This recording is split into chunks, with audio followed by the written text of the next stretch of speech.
Okay, good morning, everybody. My name is Lodewijk Pinaar. I'm the General Secretary of LabCo Employers Organization and an advocate with the Legal Practice Council. Today's meeting is a webinar and it relates to what we need to do with the COVID protocols. If you would like the PowerPoint or this recording, please do not hesitate to make contact and ask us. If you can see up top here, so today is our critical update on policies and procedures and COVID protocols. Next Wednesday, we will be dealing with the POPI compliance and how to also comply with that. I'm just going to ask Rita just to give us a shout. I will introduce her at a later stage. Rita, welcome.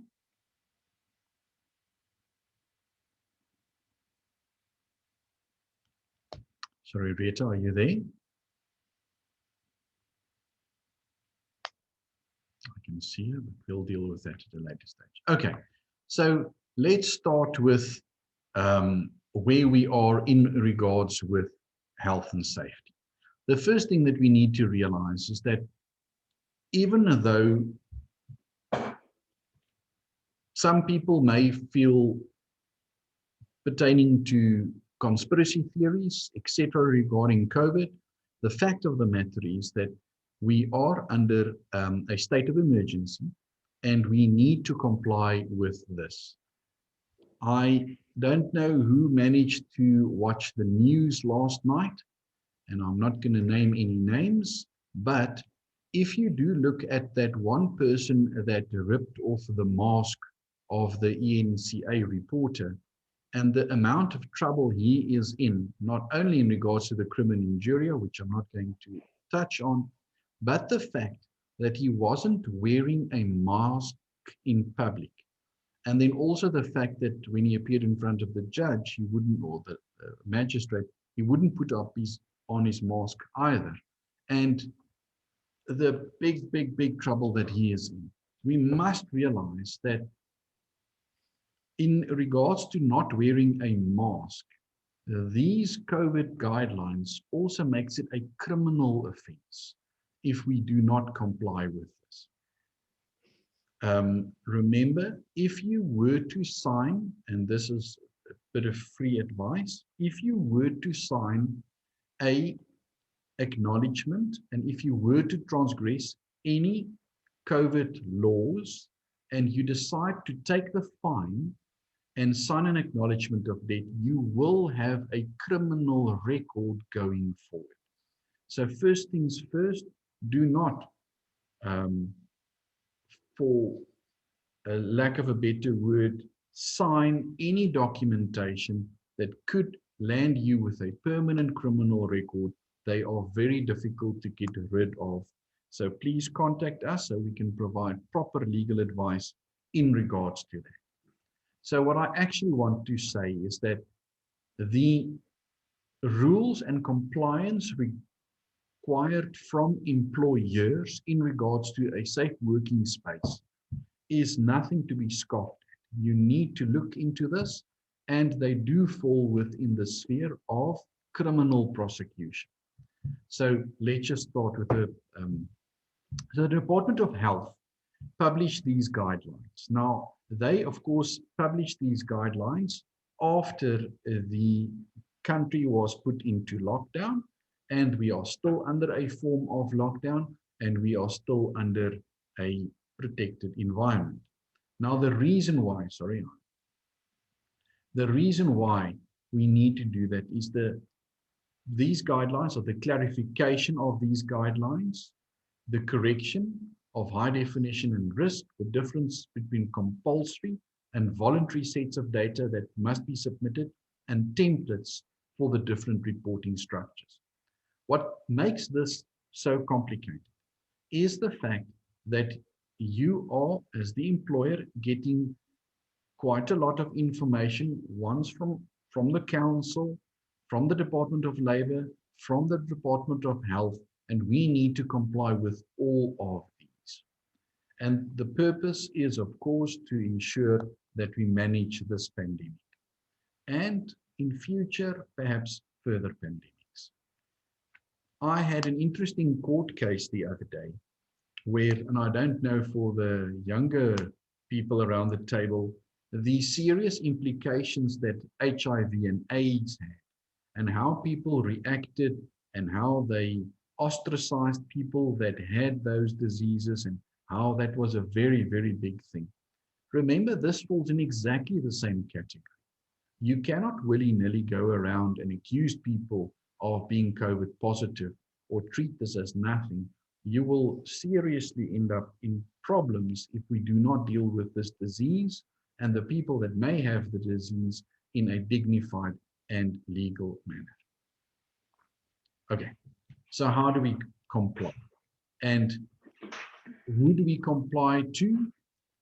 Remember, Department of Health, the police force, health and safety, all of these are people that will be policing or could be policing your COVID policies.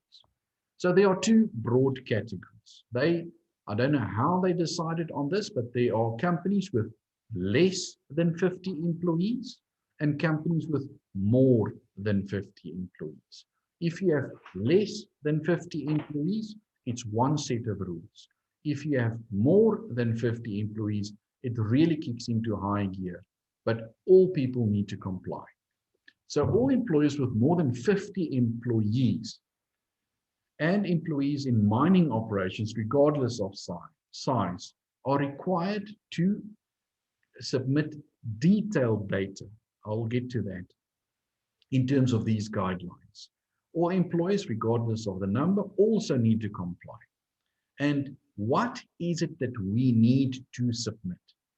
And this is a challenge. And of course, the reason why we are having this webinar, they, as in the different departments, do not give out a one single set. You have got to comply with all of them. So these are the basics. You need to submit your vulnerable worker data, your daily symptom screening data.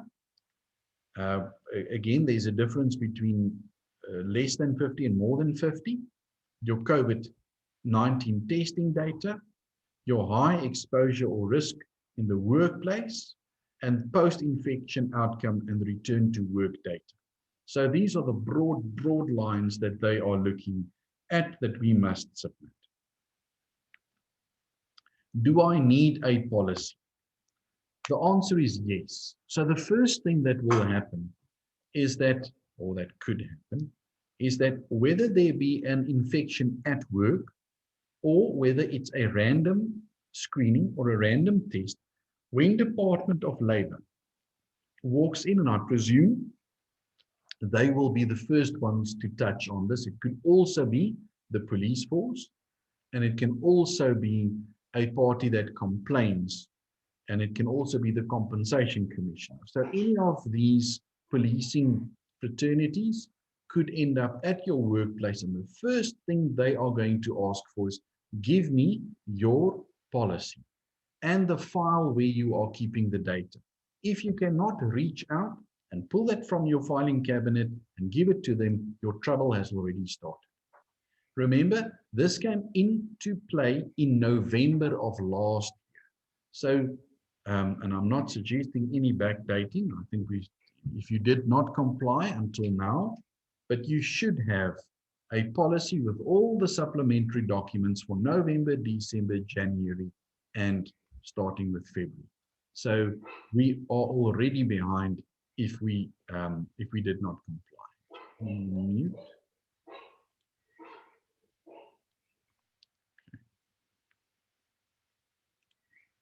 Thanks, I'm back. So what, in summary, does your COVID policy need to comply?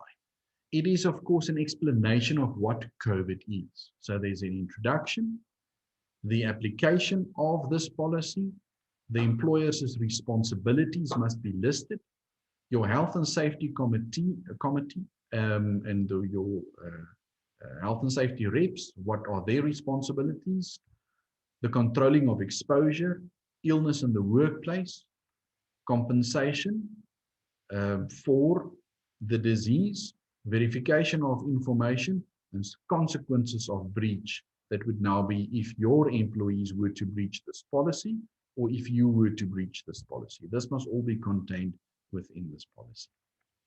Now, we did the work so that we can provide these policies to you. For employees less than 50, it is 800 Rand. For all the necessary documents that you may require, you'd have to complete them and keep them up to date. That we cannot monitor, but we have provided the necessary documentation. For people with more than 50 employees, I am not exaggerating, but the policy document itself, just to address the minimum requirements in this, is 18 pages long. The supplementary documents added thereto is much more voluminous than that. And certain of those information must be collected on a daily basis and reported weekly before the next Tuesday. And you must keep the records that you submitted the correct documentation to the correct addresses, because different documents goes to different spaces.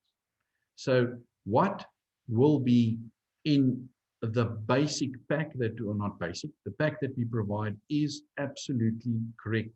You will not really need anything else, but it does contain the following: a personalized COVID-19 policy, your COVID PPE policy, the necessary documents to show the testing, screening, and visitors of COVID-19, a working from home policy, a workplace readiness after lockdown, and we're really looking forward to Rieta to give a more human touch on that, your risk management, which you must have, your checklists and registers, which you must have, the awareness and training, and this is of course the big report that culminates and takes this all together, that must be submitted by companies.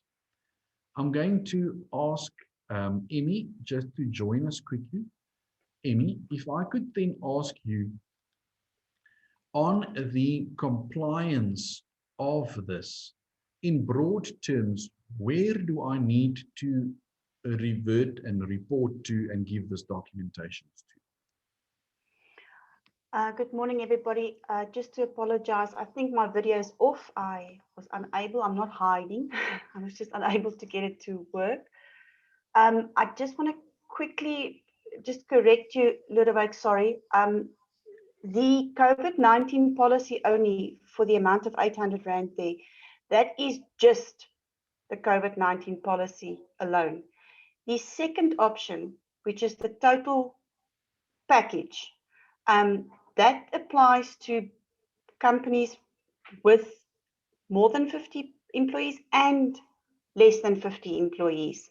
The reason for that is that you need, if you don't have to do your weekly reporting, you still need all of this documentation and screening and checklists and registers ready in the event the department comes for an inspection, or in the event that you actually have a positive case of an employee, and then you have to, in any case, submit all of the documentation that is listed under number 2.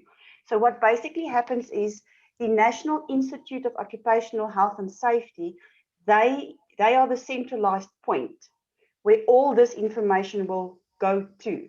So things like your policies will be a once-off thing that you would get together. Your testing and screening will be a daily occurrence, which means your staff needs to be tested, recorded what their testing is before they walk onto your premises. Same with your visitors. Then you have to do a risk assessment and a workplace readiness survey, if I can call it that. And to that, we give a very, very well laid out guideline on how to set up, how to do that risk management, all the checkpoints, how to make sure that you've got all the health and safety protocols in place, that you are complying with all the rules under the law the health and safety law that came in effect last year. And then obviously you as a company need to make your employees aware of all these things that are being implemented, the reasons why, and then obviously training. Training is very important. Not only training for your health and safety officers, but your staff as well. So your toolbox talks that we normally refer to as your daily meetings would start to include your COVID information that you're going to start giving to your employees as well. So, like I said before, the entire reporting is done to the National Institute of Occupational Health and Safety, and you cannot create your own form. They have done the forms already, so you will, in this pack under number 2, you will get all of those forms. And then depending on what your criteria is, more or less than 50, you will then either, as per needed, supply those documents, those templates that we give you completed and ready to go, or on a weekly basis. Thank you. I appreciate your input in that regard. I actually didn't realize that. Okay, that brings us to the payment. Now, this is the area where we are absolutely inundated with what are we going to do. I'm very glad to say that we are, the recovery rate in South Africa is now almost closing in on 90%, but that does not mean that people do not get sick in droves. I think nobody, I don't know of anybody that does not know someone that had or has COVID. Glad to say that not everybody knows somebody that passed away, but people are getting sick at an alarming rate.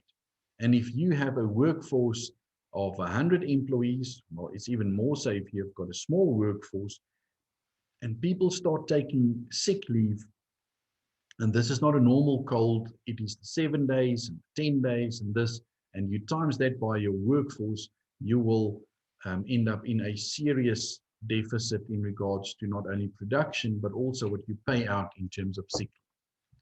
So, payment for self-isolation.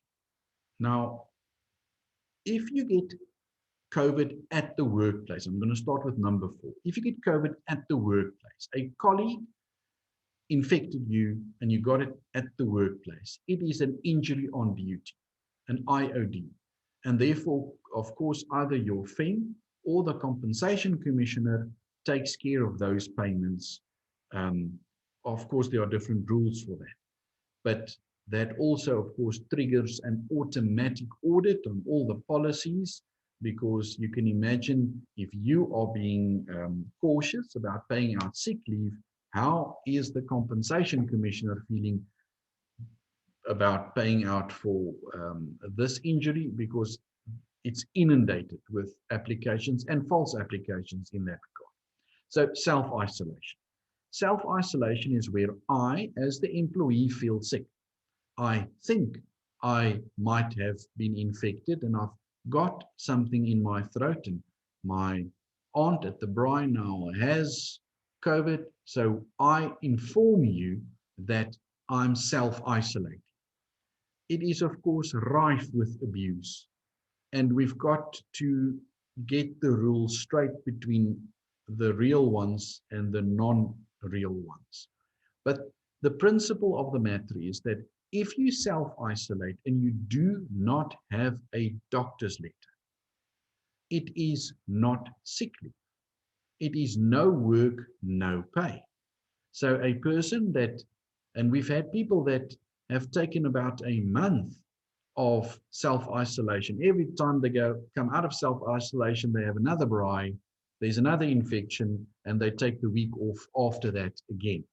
So any self-isolation is no work, no pay. The moment a person presents a doctor's letter, that's point number 3, I will deal with that. Number 2, suspected exposure. So employees arrive at work, you screen them, and suddenly they've got some of the symptoms. They've got a fever, whatever the case may be. If you then refuse them access to the workplace, you are indeed sending them away. What are you going to do there? If, and unfortunately, you start sending people away and there is absolutely, I'm saying absolutely no payment, then employees unfortunately will find a way around your screening process because it is costing them money for the screening process, and that's not what you want.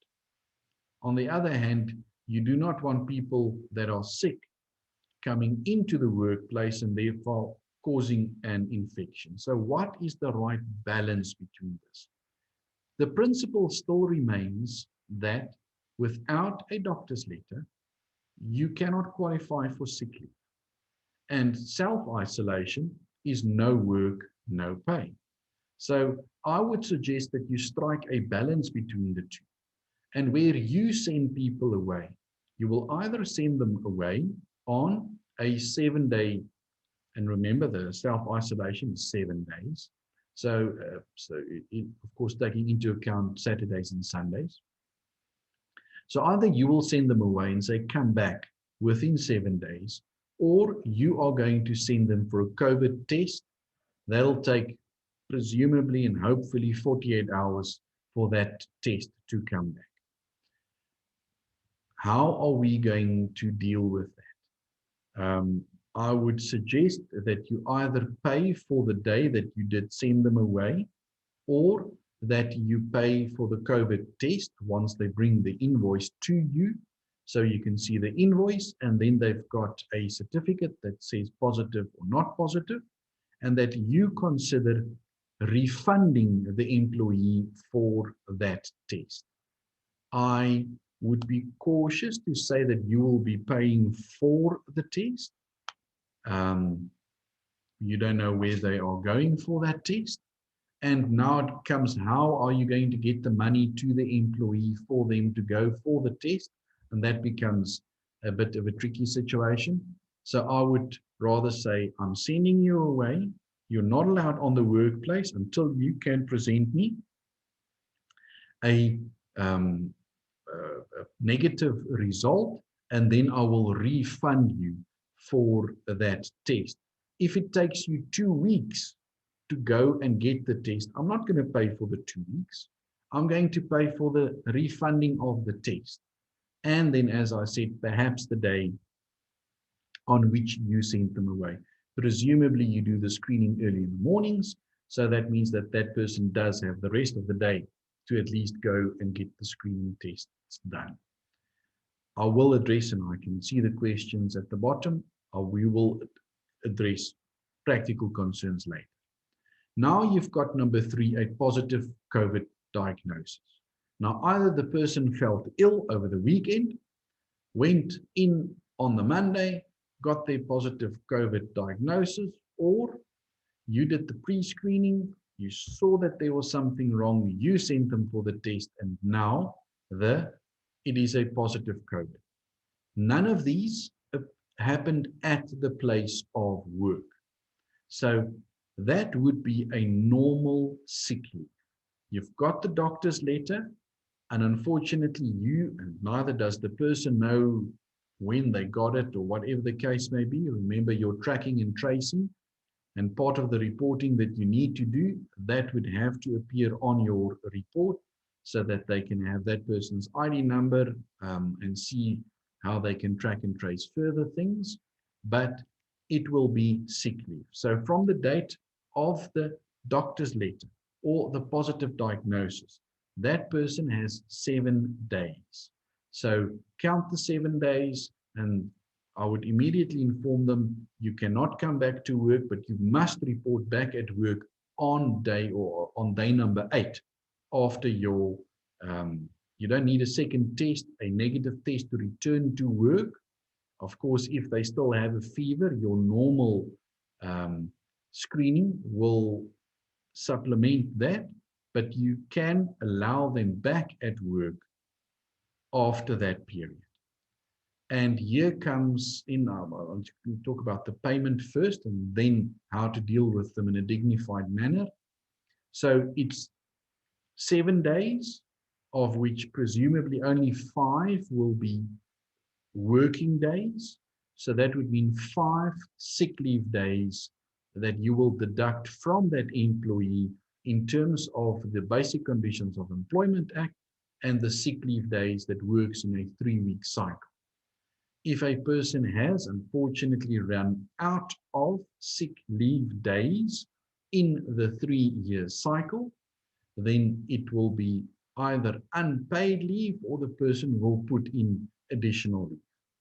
If a person feels, for whatever reason, uncomfortable to return on day number 8, it can either become a disciplinary procedure for them not arriving back at work, or if they are honest, then they will put in an additional leave days, either unpaid leave or leave days, until they feel comfortable to return back to work.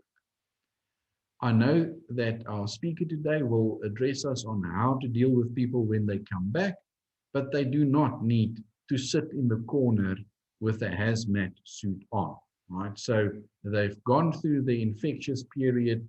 They are, if they do not have any of the symptoms that prevents them from coming into the workplace, they can return to the workplace.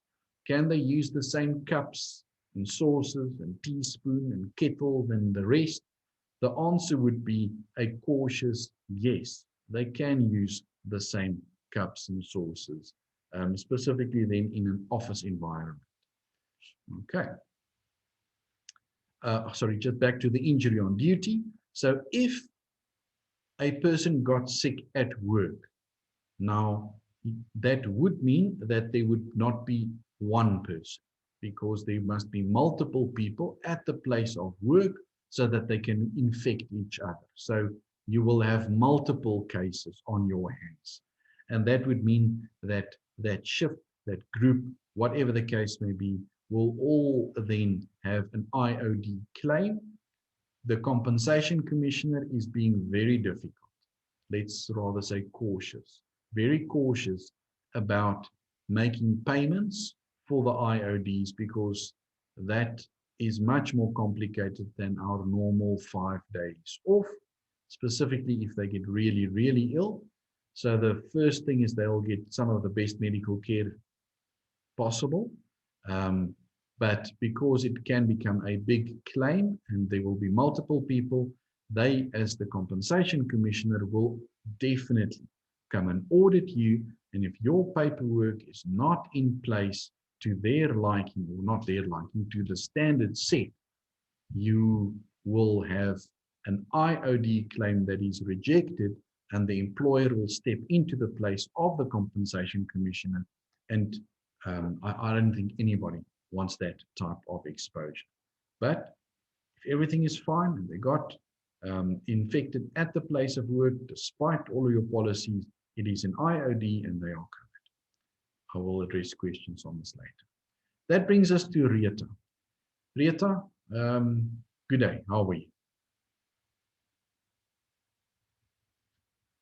Let's see where she is.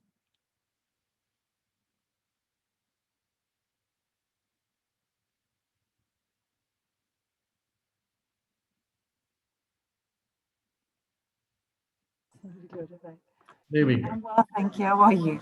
I got a bit worried there. How are you? Yeah, me too. I was worried the whole morning. We had some technical problems here, but at least we're back. So thank you for that. Rita, thank you very much. An industrial psychologist. I was satisfied when I found out that she studied at Tuks. So wherever else she studied, that's her business. But I'm glad to say that she's at my alma mater. But thank you very much for joining us today and assisting us with just a bit of humanity. I think my first question is going to be, what does the industrial psychologist do in broad terms? Thank you, Lodewijk. Firstly, thank you for the invitation. It's really a privilege for me to share some of the the information and knowledge we've acquired over this time of COVID about our employees. A psychologist, the industrial psychologist, is basically a psychologist within organizations. So we provide organizational development, team development, interventions within the organization for employee wellness. So that is, in short, what we do. Thank you very much.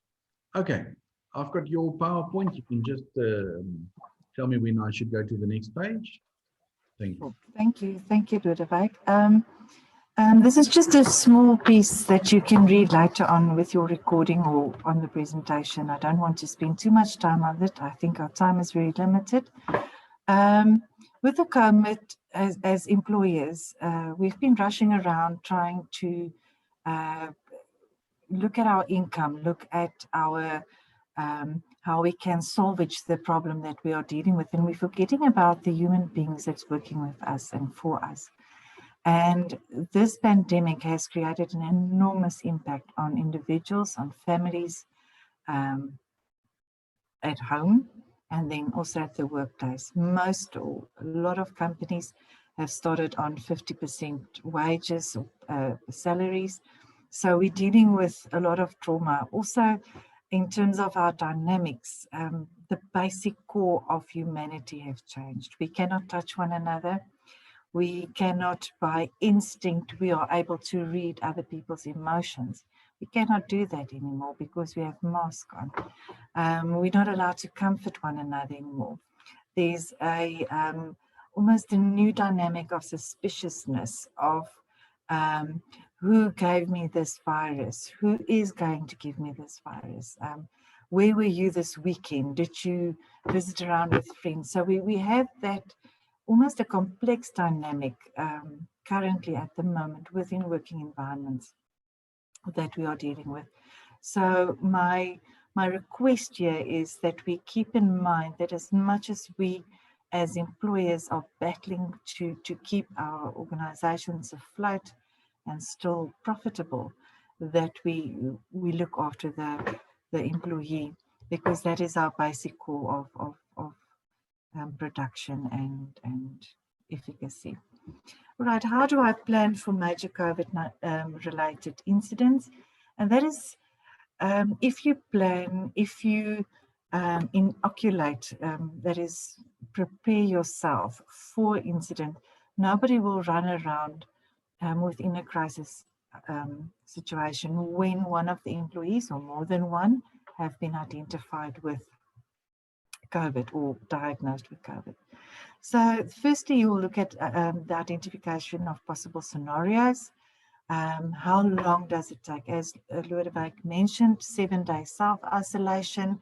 If an employee gets sick and it's a key position, how long may that employee possibly be ill? And what will be the impact of an employee or many employees not being able to work? So we've got to set that out for ourselves within our planning process. Then second, sustainable detailed planning is firstly to look at the basic needs of our employees. What type of support physically do they need? Do they need extra vitamins? Do they need to go to see the doctor? Do they need to go for tests? Do we need to inform close family members or next of kin? And then, this is a drum I will keep on beating. As employers, please keep on giving information and more information. The more information we give to our employees, the less we have of that suspicious nature or that almost anxiety that who's going to give me COVID and so on. And then thirdly, very important, is the support factor. That's where we as industrial psychologists comes in, where we can provide interventions within the organization to provide support to employees, whether it be in support groups or whether it be with individual counseling. Just to have an example, we are busy currently at a primary school in Northwest Province, where the governing body have decided that before the teachers start their work for this year, next Monday, each and every employee personnel member will have a counselling session and will complete a wellness, just to get an assessment of where they're at. Who did they lose during this lockdown, during the holidays? Were they ill themselves? What financial problems do we get? So that is the type of support we as industrial psychologists can get. Then networking for resources. We are in a diverse country with many different cultures and religions. So we need to already get on board in our planning process different religious leaders indicated by your employees. Who is going to be the medical assistants that we can get? Is it possible for us to get, instead of taking an employee to the doctor, is it possible for us to get a testing person on site at our offices? And then simulation exercises is to, some do it in a technological way and some do it physical, is to almost act out a scenario if an employee gets COVID. So in other words, should we have our plan in order, we say, okay, right, employee X has got COVID, what do we do? And we do and play out that whole scenario as if it's a role play, just to self-test if your plan works. And then planning for interventions and recovery. When our employees get back, is there enough support for them? Is there psychological counseling provided to them, trauma counseling? Because we've got to remember that as a pandemic, global and collective trauma, we are all traumatized, and I think we tend to forget that.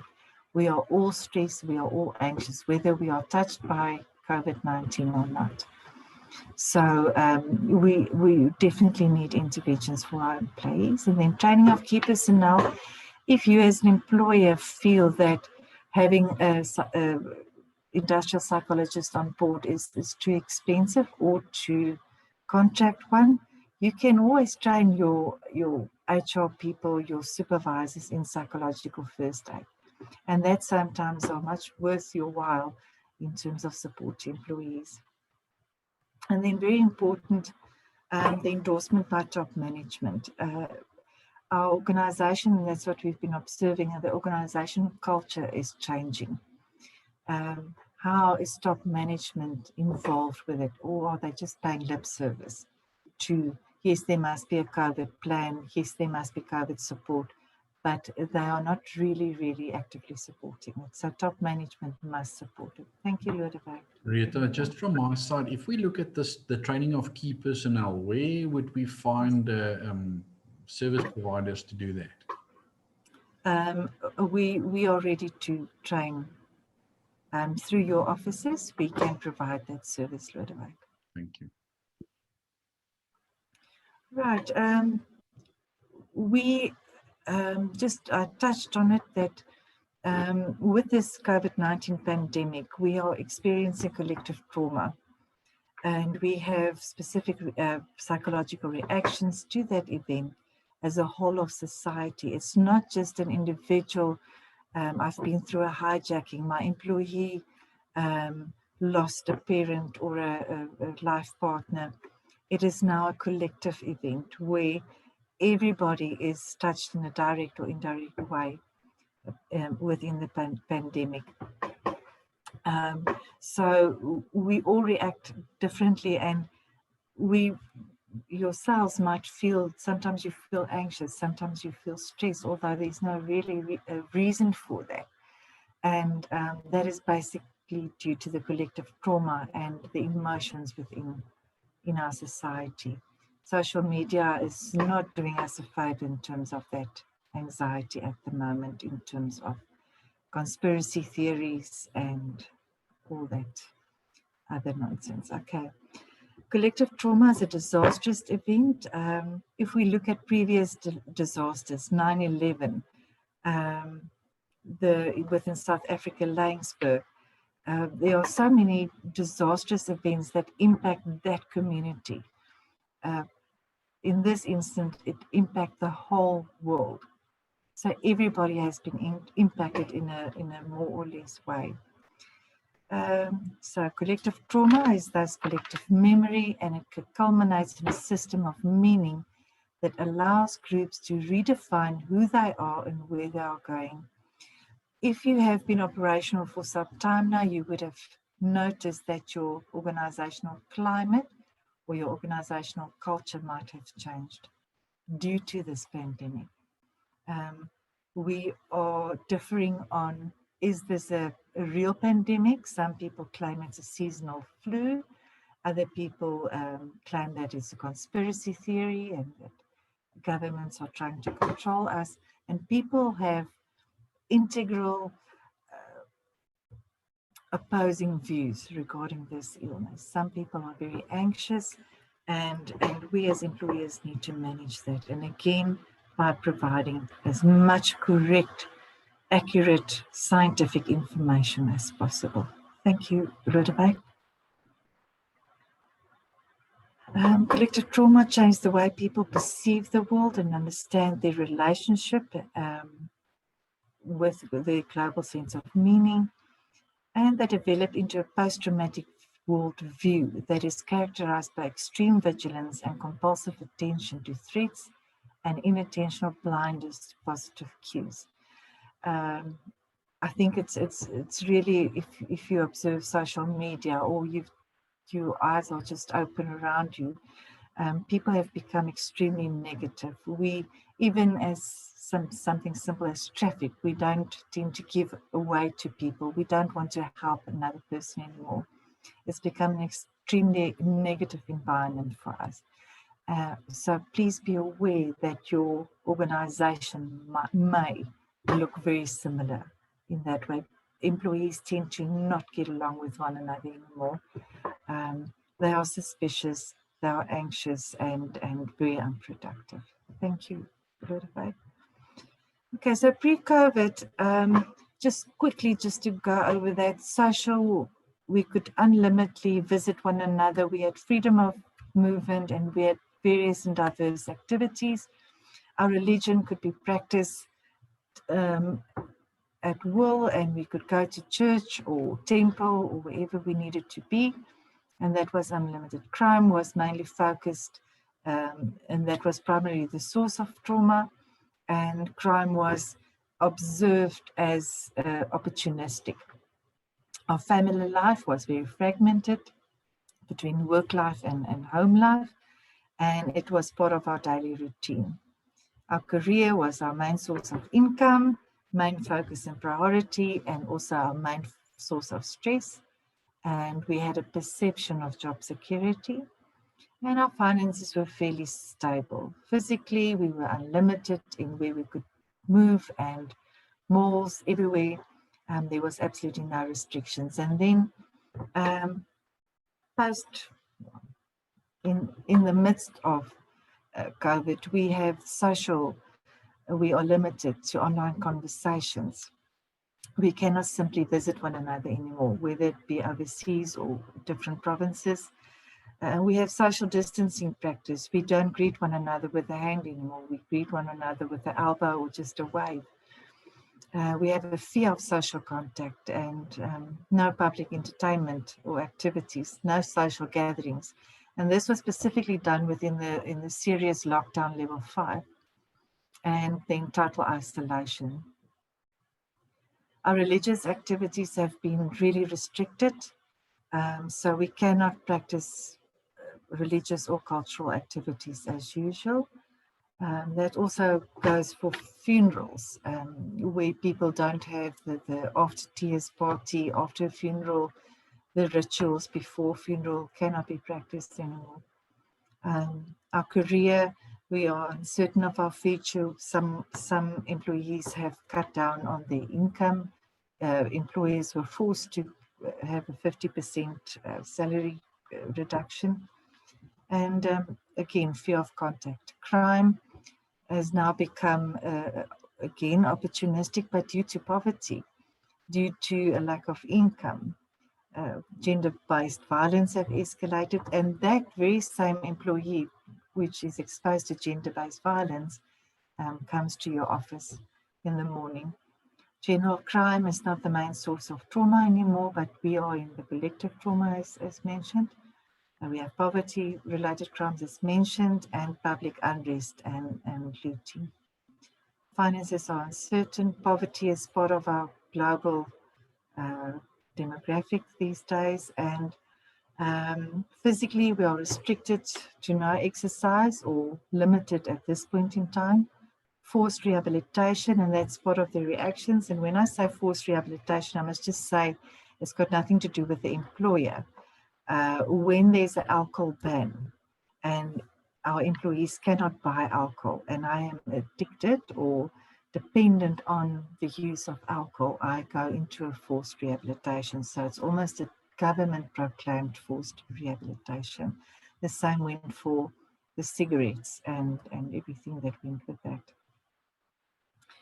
All right, then physically we also, our movement have been restricted. We have a fear of the illness, escalated by social media, escalated by sensational articles and a lack of information. And it's now compulsory to wear safety uniform, our PPE at work. We have a lack of safety resources, and also our employees that have been ill or have family members that ill cannot visit their family members in hospital, and I must say that is extremely dramatic. In many instances, employees have lost members of family that they could not greet due to COVID. We've also had reports of people dying, literally dying of hunger due to the lockdown and the pandemic. And then our family life has become the main point of contact. We've observed a role diversification where traditionally the mother would do the housekeeping and look after the children. It might have changed now where she's doing the work and the father's doing the looking after the children and housekeeping. So there's a role diversification. Also separation, families that traveled and could not return back home. And then our family has become our main focus and priority. Also dealing with children in school, our employees have an additional dynamic working there. Quickly going over that, we experience our trauma reactions due to this global pandemic, and it's very unique on a physical level, emotional, cognitive, behavioral, and then cultural. We have experienced psychosomatic symptoms or observed psychosomatic symptoms in individuals. If you've heard of somebody that had COVID that was probably not even close to you, you develop the classic symptoms of a dry cough and throat sore and all that, headaches, body aches, and that's due to the stress, lack of energy, and then spurts of activity that goes with that. Sexual over and underactivity and sleeping patterns. You know, emotions, people have breakdowns, they fall into depression phases, not the clinical depression we have, anxiety, helplessness, hopelessness, anger, resentment, guilt, frustration, and boredom. And then on a cognitive level, and here especially in the working environment, it will impact the organization, a lack of concentration. So where your employees work with heavy machinery, needs to do detailed work, that is going to be a problem. Negativity, negative thoughts, forgetfulness, creativity, all of a sudden in a different level that they usually perform in, cynical thought, and then problematic decision making. People that used to be able to make fast decisions, solve problems, seem to not have the ability anymore. And then suspicious of family and friends. What Lodewijk mentioned earlier on can they use the same cup as I do? Is this person able to come back to work after 2 weeks recovering at home from COVID? Then on behavioral, we have a vulnerability As human beings, we feel vulnerable, again mentioning the forced rehab, the restricted moving, binge eating, loss of self-esteem and value. We've observed that many human beings have now started to question their abilities and who am I? Also, a certain existential search for meaning and purpose in life, loss of interest in work and hobbies. And then, as mentioned, our cultural aspects, teaching and traditions are lacking now. We are removed from one another. We don't see family members as often as we should. We have a symbolic system of meaning is also lost now within this time. It's now almost a year, and certain traditions and symbols get carried over from generation to generation. We have a fostering of collective self that is transgenerational, that is basically the identity of who I am within the family and in the community gets transferred from generation to generation. And then also on the historic collective self and group creation. And then also people have a profound sense of meaning, almost as I mentioned before, a search for meaning, a search for purpose. People would have normal day-to-day works and have started doing a lot of volunteer work, a lot of classic charity work, and that seemed to feed them with purpose. And then the epicenter of group identity and understanding of social environment is not necessarily there anymore. And then nationalism and spiritualism have grown a lot within this time as well, as observed. Thank you, Ludovic. All right, just a few questions to leave you with. Is the organization ready for the danger gap? Yes, it is dangerous for employees to go to work due to the exposure of other individuals. Is the organization ready that employees feel safe and are safe? There is a difference. The organization has to identify unique moments that makes employees vulnerable. That it goes into your contingency planning, where I move past a colleague in the passage that I feel vulnerable. When we go to the restrooms or the ablution block, do we feel vulnerable, and how can the employer mitigate that circumstances? For the employer, it's not merely following checklists. It's always to remember that you have human beings that works for you, and it directly relates to your productivity and customer satisfaction. Is the organization ready to influence perception with reality? Is the perception that it's dangerous and the reality of it is safe? Anxious employees do not work, and anxious customers and clients do not buy. Thank you, Ludovic.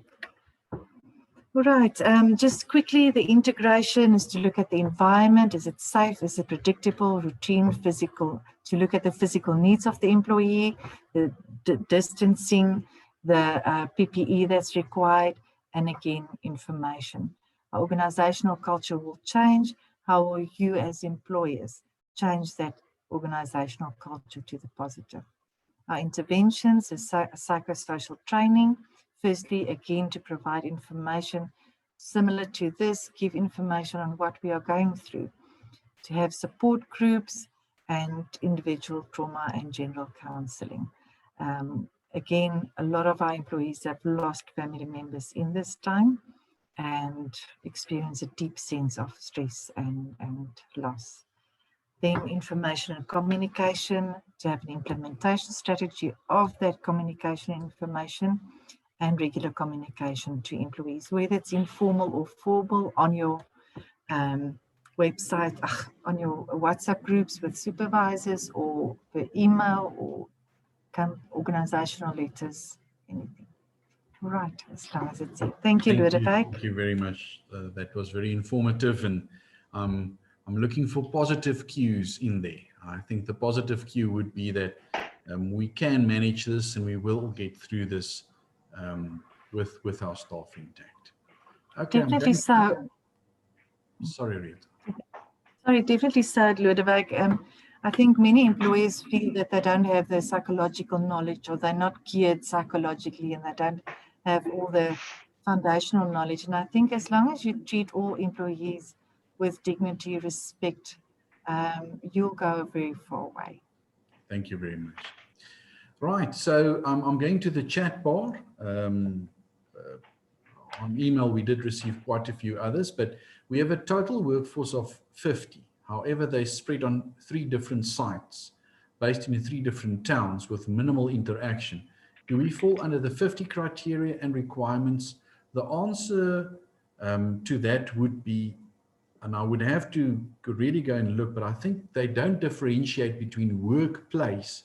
They just say more than 50 employees or less than 50 employees. Emmy, have you got any more insight into that for us?